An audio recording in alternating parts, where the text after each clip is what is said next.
Everyone hits a bump in the road. What do you do with it? Be inspired as we explore the ways people experience, navigate, and manage the ups and downs and twists and turns in this road trip called life. Welcome to another episode of Bump in the Road. The basic podcast is always free. We also have a premium subscription called Bump 2 that lets you listen in on extended behind-the-scenes conversations with our guests. Check it out at www.bumpintheroad.us. Are you smart? Is that part of your identity? What would you do if you lost that? Anne Zuccardy suffered a brain injury that challenged her very sense of self. She had to find new ways of doing things, relying on her brain to create new pathways and on her intuition to guide her. How does she see herself now? It's what she calls the new smart. Welcome, Anne, to Bump in the Road. Anne, welcome to Bump in the Road. If you would, tell us your story. Hi, Pat. Thanks. My story, gosh.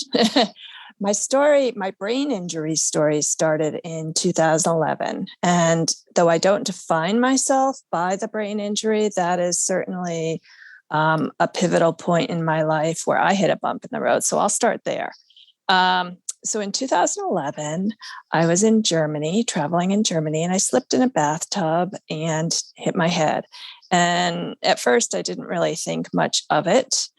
Because I didn't lose consciousness. I was a little bit out of it for a couple of days, but I did not lose consciousness. So I thought it was nothing. And I came back home to the United States and went back to my stressful job in corporate communications. And as the next couple of days unfolded, I couldn't read. I couldn't write. I couldn't put together a sentence that made any sense. And I had the most pounding headache I've ever had in my life. And so we went to the emergency room and I found out that I had suffered a pretty intense concussion, also called a coup contre coup brain injury.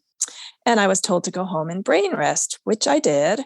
And over the course of many months and weeks and years following that brain rest, I have learned a lot about how brains work. And personally, I've had to sort of reboot my life and restart it after that because I subsequently lost that job. I couldn't go back. I couldn't do the work anymore. And there was a lot of healing and a lot of other little side roads that I took along the way that have led to some pretty cool destinations. So that's my story. Currently, I'm a technical writer for the U.S. Army. That's what I do in my full-time work. But I'm also a speaker. I've done a couple of TEDx talks about my experiences. I am an adjunct professor of English at a couple schools. And most of all, what I'm really focusing on at this phase in my life is my writing. I am a lifelong creative nonfiction writer, and I earned my master's degree in English at the ripe old age of 57 a few years ago. And here I am now, just really focusing on writing stuff that matters to me outside of my job, the fun stuff that I like to write, the creative stuff, the essays, the poetry, and the short stories. So that's where my focus is these days. That's a remarkable evolution. I'd have to think that when the injury initially occurred, it had to be horrifying. Yeah, it was. So I fell in a bathtub, as I mentioned, and hit my head pretty hard, but didn't lose consciousness. So it was disorienting. I, of course, saw stars and couldn't speak for a few minutes afterwards. You know how sometimes when some physical shock hits you and you're just kind of in shock. I was concerned that I was just in shock and that was my only problem. But later on realized that there had been some damage to my frontal lobe in my brain and my occipital lobe, which is the part of your brain that's in the back of your head. And that was disorienting. The fact that I couldn't do the things that I had always done just without even thinking about them. And I worked as a writer. So the fact that I couldn't even string together a sentence coherently was extremely disconcerting for someone who relies on words for her livelihood. How did you work your way through that? It wasn't easy. With a lot of humor, I will say, first of all. Second of all, I think the thing that helped me most work through it was the attitude of playfulness and creativity that has always been part of my life, even before brain injury. I found that that really helped me figure out new ways of doing things. If I could make sort of a fun game out of it. Oh, I can't do this thing this way anymore, but let's try and figure out a new way to do it. And turning it into a game made it a little bit more palatable for me, and made it easier for me not to get lost in poor me mode. But I did go to poor me mode quite a bit. I won't lie about that. Many brain injury people suffer from depression after brain injury, and I was no different. So I did experience some major depressive disorder, but I assembled a pretty good team of doctors, a therapist, and family and friends to support me. So I got through that. I'd think that there'd be a profound loss of self identity going through this. Did you experience that? Yes, I did. So when I had this brain injury in 2011, I was 49 years old, and I was on the cusp of turning 50, which is a big time, a big pivotal time for many women. Um, I was on the cusp of turning 50, and I was sending my only child off to college. So she was leaving the nest. And so the things that I had defined myself by, my work, my job, my motherhood, all of that was just changing in an instant.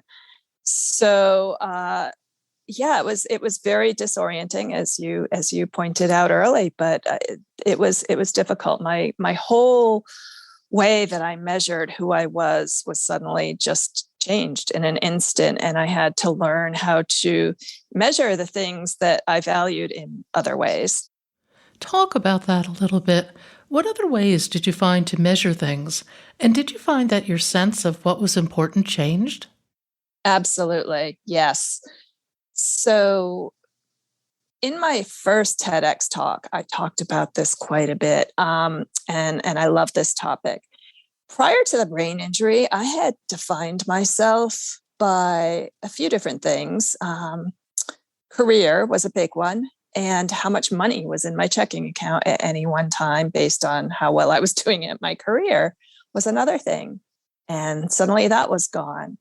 I also defined myself as a smart person. I always thought I was super smart. I was the kid in school who got straight A's and aced the SATs and pretty much sailed through academics pretty easily. And then suddenly I couldn't read. And so that was probably the biggest blow to my self-esteem, was that idea that I knew it wasn't true in my head, but in my heart, I felt like I'm just not very smart anymore. I have this cognitive issue, and I can't read. I'm having a hard time with reading. I'm having a hard time with speaking. I have some aphasia. I guess I'm just not smart anymore. Oh, and there's no money in my checking account because I can't do my job anymore. So yeah, it was a huge blow to my self-esteem for quite a few years. How do you find a way to redefine smart in that situation? For me, the journey was all about that, was all about redefining smart. And so I kind of backwards engineered what I did during my recovery period. And I realized that all of the qualities, all of the things, all of the skills that I was using in my recovery to reinvent new ways of doing things, those creative adaptations or compensatory strategies, as people call them in the brain injury community, those are actually very creative ideas. But I wasn't thinking of that as smart. I was just thinking of it like, yeah, that's just what I do anyway.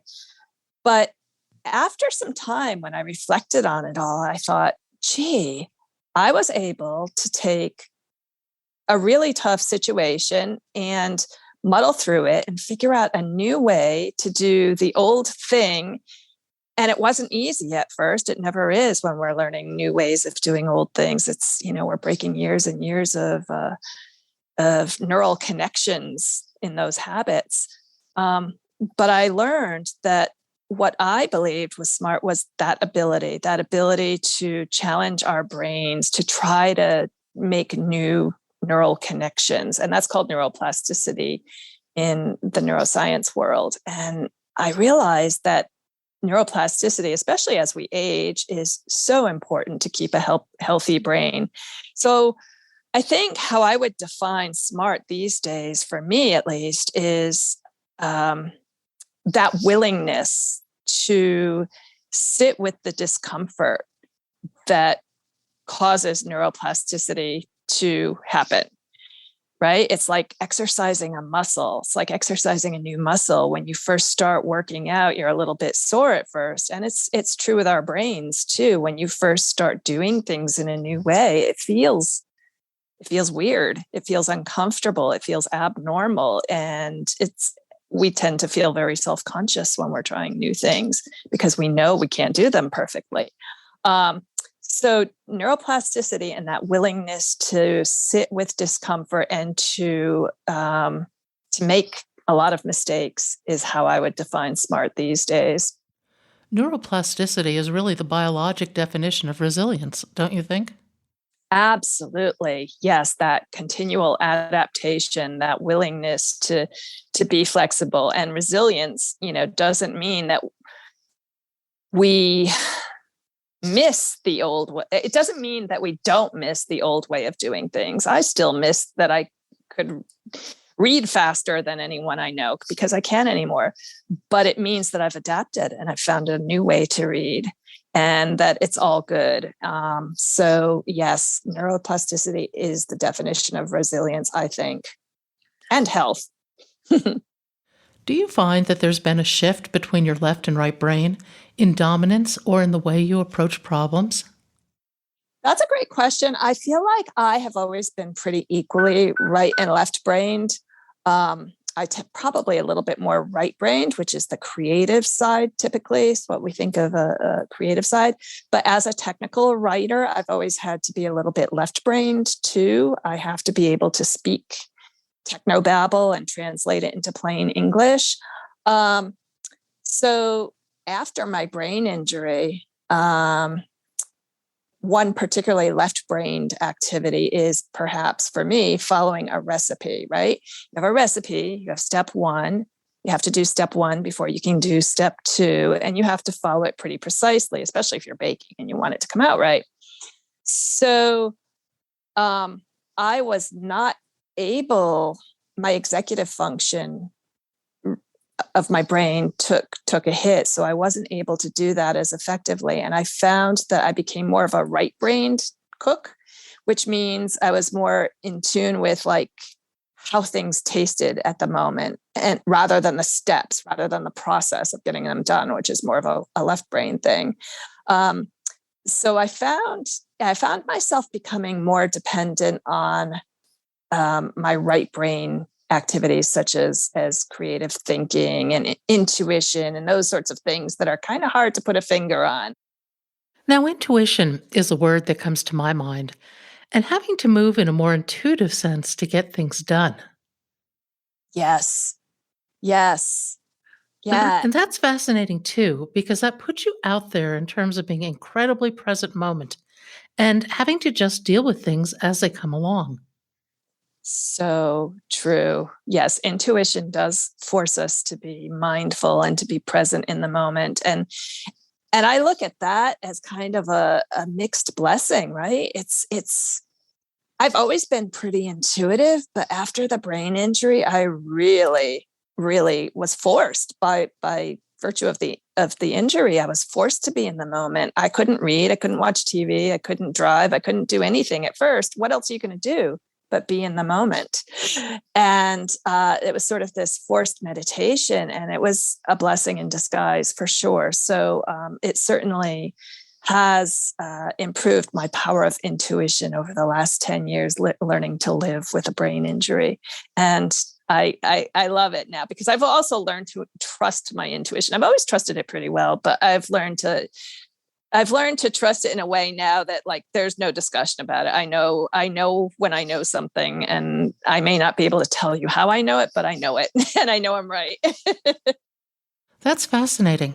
And actually, it's a great place to be. Yeah. Yeah. It feels good. And some of that I'm sure just comes from getting older, as we age, we become more confident in our own judgment of the world around us. And so, yeah, so I don't know how much of it is brain injury or what, but I'm certain that the brain injury like amplified that whole process for me and really taught me to trust that. I find that interesting because I went through something similar, not with brain injury, but with 3 rounds of chemo and a lot of stress through the whole process.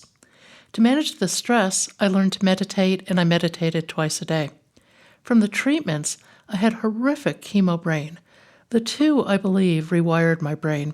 For example, I'm no longer able to do a lot of the linear things I used to do so well and so easily, but I became much more right-brained. Between the meditation and my own inherent neuroplasticity, I'm certain my brain is very different now than it was 10 or so years ago. That is so cool. And I have heard that about chemo. I've heard the expression chemo brain. I've heard other people who have had cancer talk about that.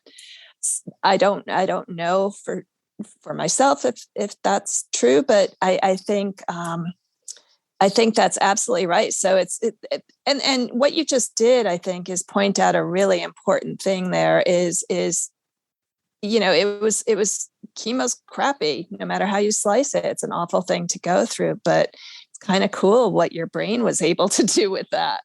It's amazing, and it goes to one of the things you said in your second TED Talk about getting into a zone of discomfort in order to move forward. Yeah. Yeah. Well, it's kind of like what I said earlier about working out. We've all had that experience where we do a new exercise of some sort, and ooh, the next day you have a few sore muscles. We've all felt that before, and that's kind of what we're doing when we are growing our brains. And um, it's a wonderful thing. I think being able to intuitively know the difference between, I don't know how to say this, between good pain and bad pain, and a little bit of discomfort is not a bad thing. We as Americans are taught that discomfort is bad and we have to fix it, we have to medicate it. But there are times when the ability to sit with that discomfort is absolutely transformational. I remember your words now. You talked about how being unsafe makes you smarter. I love that because I think pushing yourself into situations that are unsafe, that are uncomfortable, or not your normal way of doing things is an opportunity for enormous growth, and you don't have to wait for a traumatic event to do that. That's really true. And uh, yeah, I would like to add some examples to that. So um, your listeners might be interested in trying these things, that you don't have to have a brain injury. You don't have to have cancer. You don't have to have a traumatic event to practice that, finding the comfort in discomfort, or practicing the safe, unsafe, as I called it in my second TEDx talk. That's, some people call it getting outside of your comfort zone. And we all know that getting outside of our comfort zones in little baby steps is good for us. And it helps our brains to grow. And if you just think back to the workout analogy, think of it as lifting weights for your brain and building your brain strength. I totally agree. Now, travel is one of your unsafe places, isn't it? Yeah. Travel by myself to places that had a little bit of an edge to them. I don't recommend this for everyone, but it's kind of always been my thing. So a few years after my brain injury, I took a trip to Haiti and worked in Haiti for a week. And they were still reeling from the 2010 earthquake there. So there was definitely a need. To me, Haiti is definitely an unsafe place, literally. Um, but but getting comfortable with discomfort, or practicing being in the safe, unsafe does not require you to hop on a plane and go anywhere. One of the things that I frequently do when I speak to large groups is I will challenge them to eat their lunch with their non-dominant hand. So if you're usually a right-handed person, pick up your fork with your left hand and try it for your entire lunch period. It's uncomfortable. It's awkward. Sometimes you look silly because you'll drop food. But that's what neuroplasticity is. It's a different way of doing the same old thing, and it's going to challenge your brain, and it's going to feel weird. So I always suggest to people, give that a try. Try eating a couple meals with your non-dominant hand. It may seem kind of goofy, but what it's doing is it's forcing your brain, it's forcing your neurons to fire in a way that they are not used to. And that's what's going to build that strength and those muscles, in air quotes, so to speak.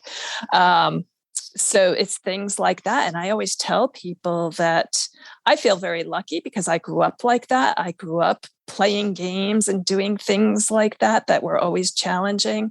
But I always tell people it's not, you don't have to hop on an airplane. You don't have to take up a new language or a new musical instrument. Just eat your dinner with your non-dominant hand, or I don't know, put a blindfold on and walk around your house with a blindfold and try to figure out how to navigate without being able to see. Things like that. Those can be fun things, and they can involve other people, and they can be fun. And when you make it fun, then it's not so awkward. I think that when we look back on things, we look at what we accomplish, and I think we can retroactively see our progress. But when you're actually in the middle of it, it's so hard to see that. What advice would you have for somebody in the midst of dealing with something like a traumatic brain injury? What steps can they take? Yeah, that's such a multifaceted question. So in the middle of it, yes, we all know that when we're in the middle of a crisis, it is so hard to see an end. I guess what I would advise is to continue exposing yourself to new things, to new experiences. There's something, for me at least, there's something about that keeps me engaged and keeps me hopeful.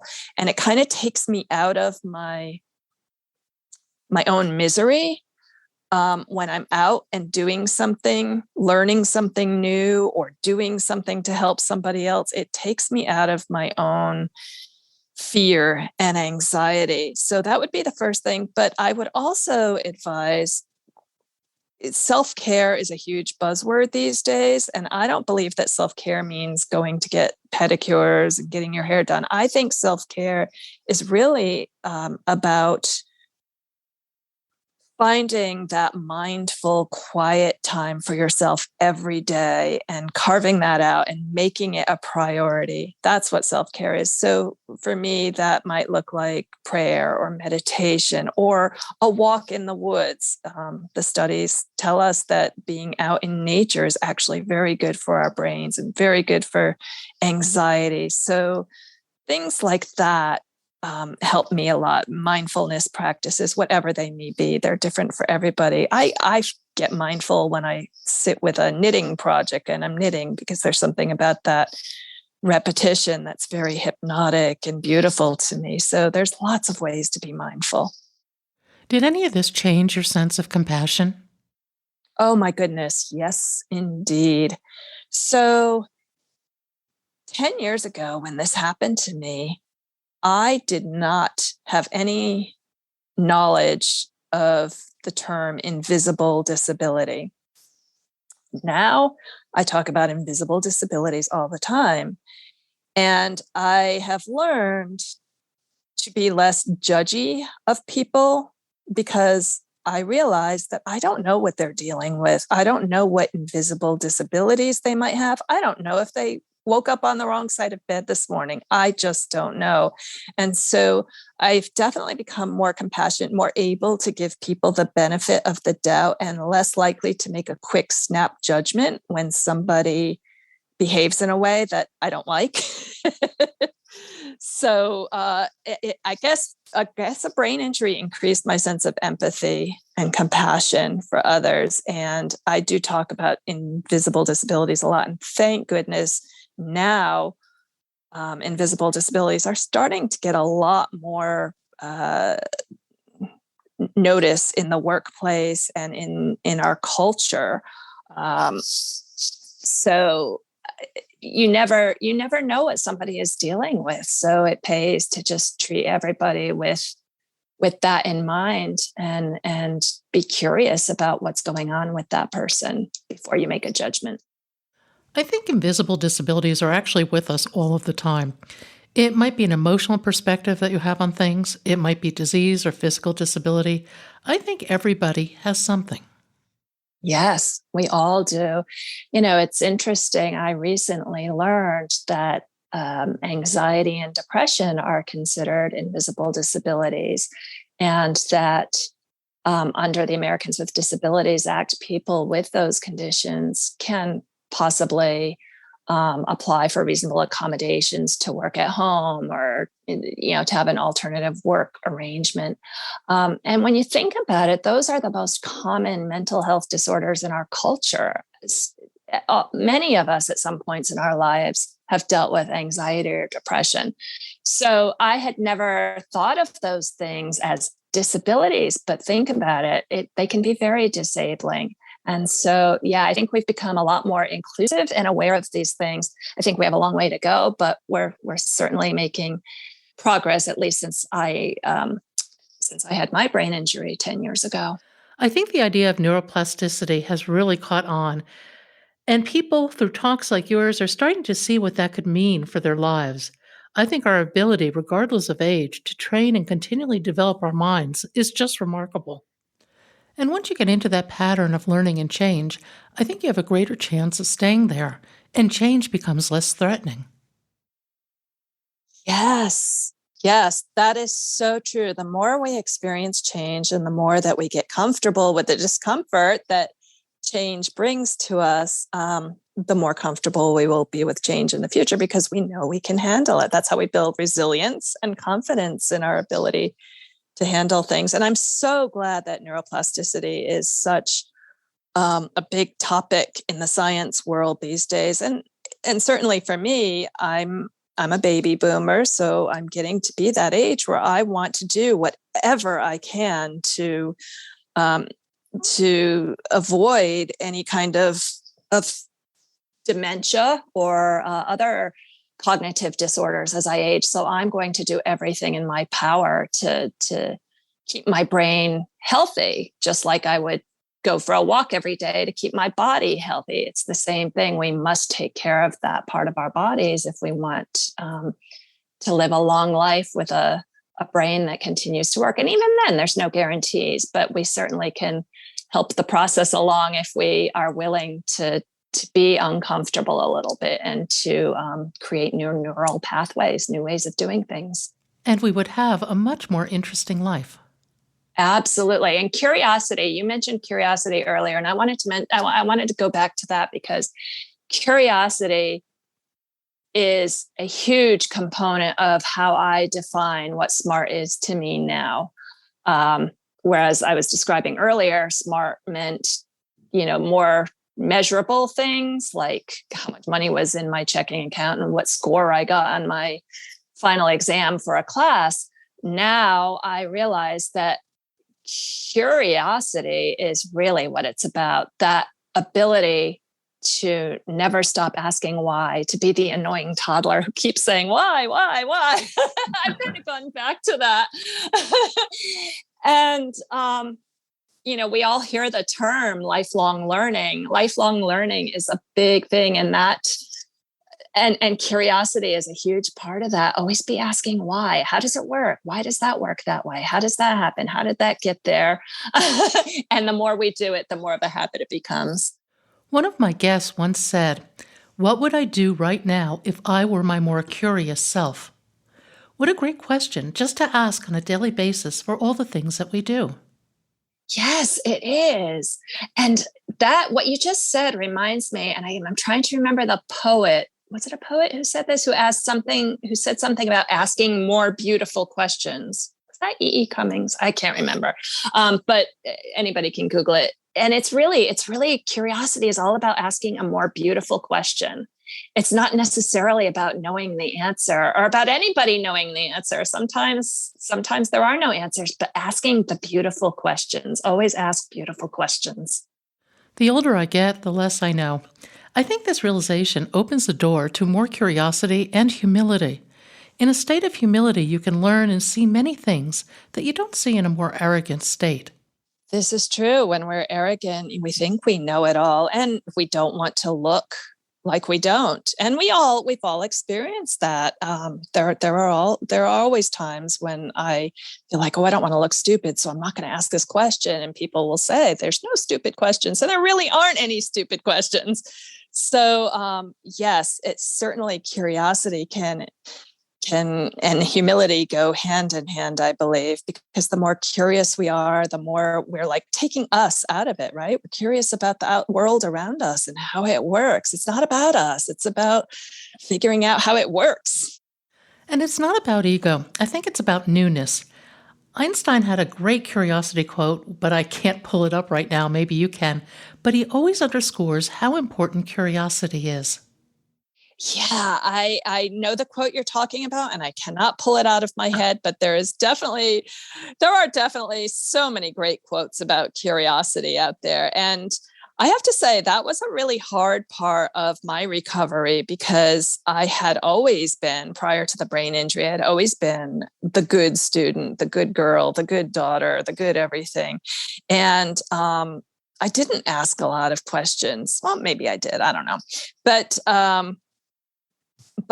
to me, keeping quiet and just being good was enough. Now it's not about keeping quiet anymore. I probably annoy people to death asking questions, but it's curiosity is crucial to defining what intelligence means for me. With everything you've been through, if you could rewrite your story, would you? No. Absolutely not. Nope. Because, wow, great question. Because life is this wonderful blend of good and bad and dark and light and happy and sad.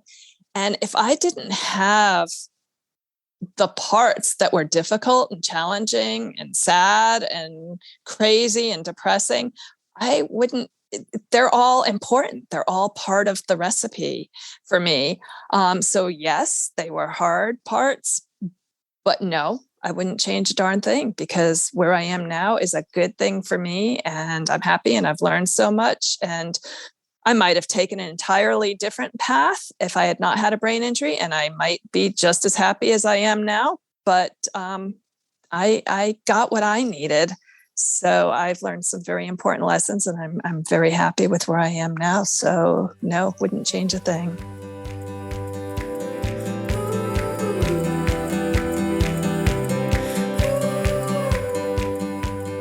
Thank you for joining us today.